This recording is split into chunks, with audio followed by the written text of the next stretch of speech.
নমস্কার, আমি রীতা। ঋতু লাইফস্টাইলে সবাইকে স্বাগত। আজ রবিবার। রবিবার মানে ছুটির দিন, একটু ভালো মন্দ খেতে মন চায়, সেই জন্য আজকে মাটন করেছি। এরকম মাটন রেসিপি যে যে করতে চাও তারা তাহলে অতি অবশ্যই আমার ভিডিওটা দেখবে, আর লাইক, কমেন্ট, শেয়ার ও সাবস্ক্রাইব করবেন। দেখতে থাকুন ভিডিওটা। মাংস নিয়ে এসেছে, এটা গরম জলে ভালো করে ধুয়ে নিচ্ছি। আর এদিকে কড়াইতে তেল দিয়ে দিয়েছি, আর এখানে টমেটো, আলু আর পেঁয়াজ কেটে নিয়েছি। তেলটা দিয়ে দিয়েছি। এবার ওই গরম মশলা, গোটা গরম মশলা দিয়ে দিচ্ছি, দারচিনি, ছোট এলাচ আর লবঙ্গ।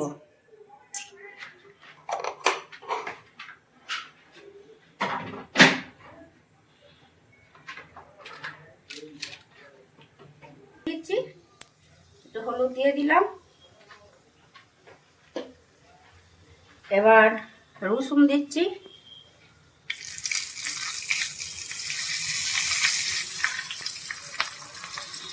রসুন কুচিটা দিয়ে দিচ্ছি।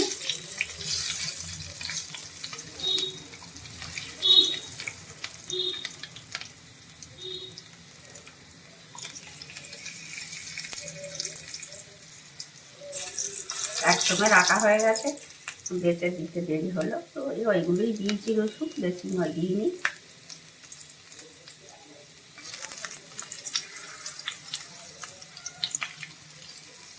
এগুলো লাল লাল করে ভেজে নিই।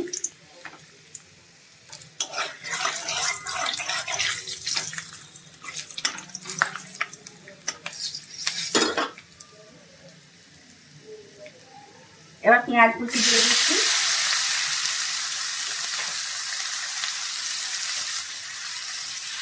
ওর সাথে টমেটো কুচি দিয়ে দিচ্ছি।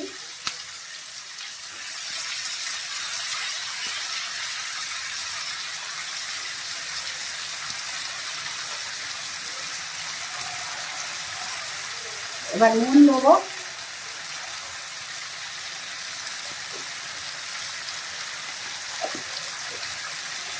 নেড়ে নিচ্ছি।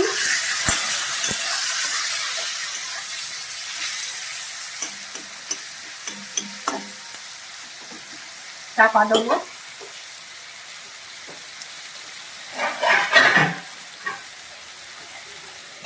চাপা দিয়ে দিলাম।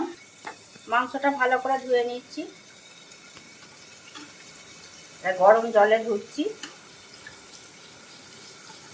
অনেকে অনেক রকম ভাবে করেন, এটা এটা আমি এরকম প্রসেসে করি, এটা আপনাদের সঙ্গে শেয়ার করছি। এটা আমার মায়ের কাছ থেকে শেখা।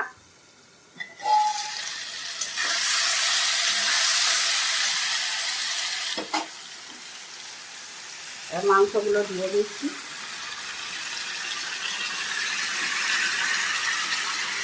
পাঁচশো গ্রাম মাংস আছে।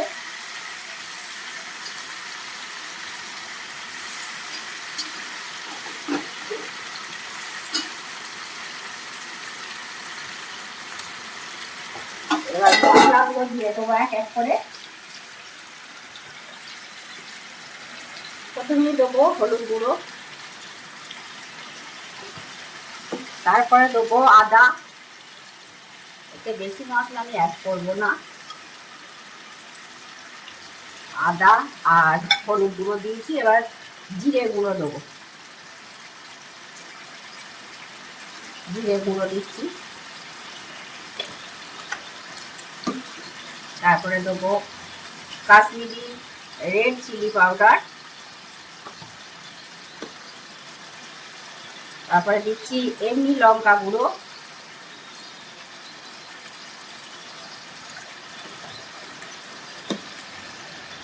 আর দিচ্ছি সবশেষে চিনি। কালার হবে ভালো। আর কোনো মশলা আমি দেবো না।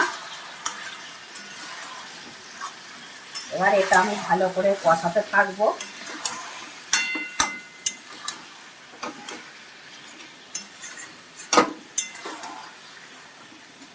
এটা আমি চাপা দিয়ে দিয়ে কষাবো।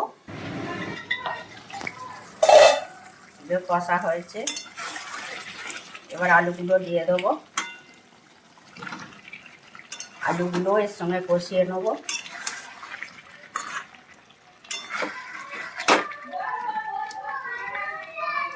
এগুলো চাপা দিয়ে দিয়ে কষিয়ে নিচ্ছি।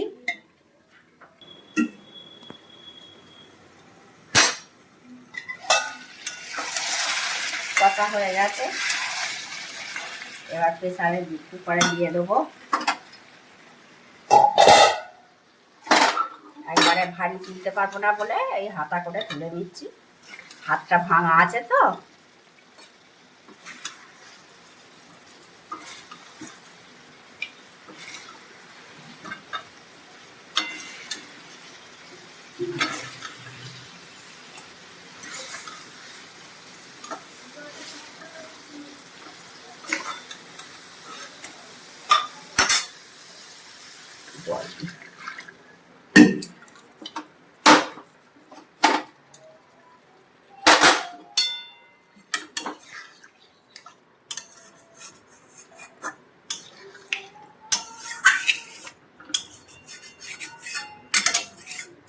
আমার হাত ভাঙার জন্য ওই জন্য একবারে জলটা দিয়ে করতে পারিনি, আপনারা চাইলে একবারে জলটা দিয়েও করতে পারেন।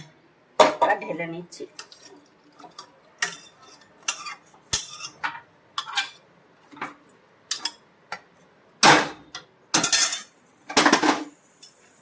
আর একটু জল দিয়ে দেবো।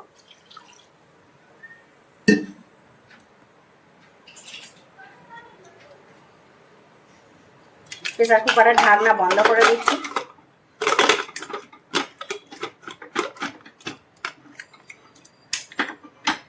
পাঁচটা সিটি দেবো, 5টা সিটি দেবো, তারপর বসিয়ে রাখবো। সে সিটি খুললে তারপরে খুলে আপনাদেরকে দেখাচ্ছি। প্রেসার কুকার থেকে মাংসটা ঢেলে নিয়েছি,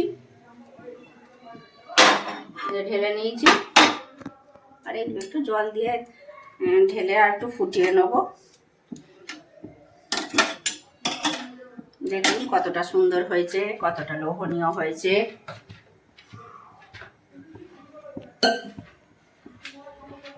আর জল দেবো না, হয়ে গেছে। এবার একটা জায়গায় ঢেলে নেবো। গরম মশলাটা দিয়ে দিচ্ছি, বললাম নাড়বে নেবো, তারপর গরম মশলাটা দিয়ে দিলাম।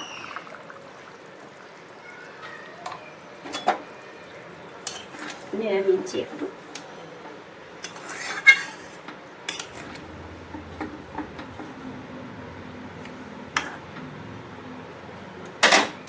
এবার ঢেলে নিয়ে দেখাবো। এই যে মাংসের ঝোলটা দেখুন কতটা সুন্দর হয়েছে, কতটা লোভনীয় হয়েছে। মাটন কারি, এরকম মাটন কারি রেসিপি যদি করতে চান আমারটা দেখবেন, সাবস্ক্রাইব, লাইক, কমেন্ট, শেয়ার করবেন, আমার পাশে থাকবেন, আমাকে সাপোর্ট করবেন। আর ভিডিওটা আজকে এখানেই শেষ করছি। আপনারা ভালো থাকবেন, সুস্থ থাকবেন। দেখা হচ্ছে পরবর্তী ভিডিওতে।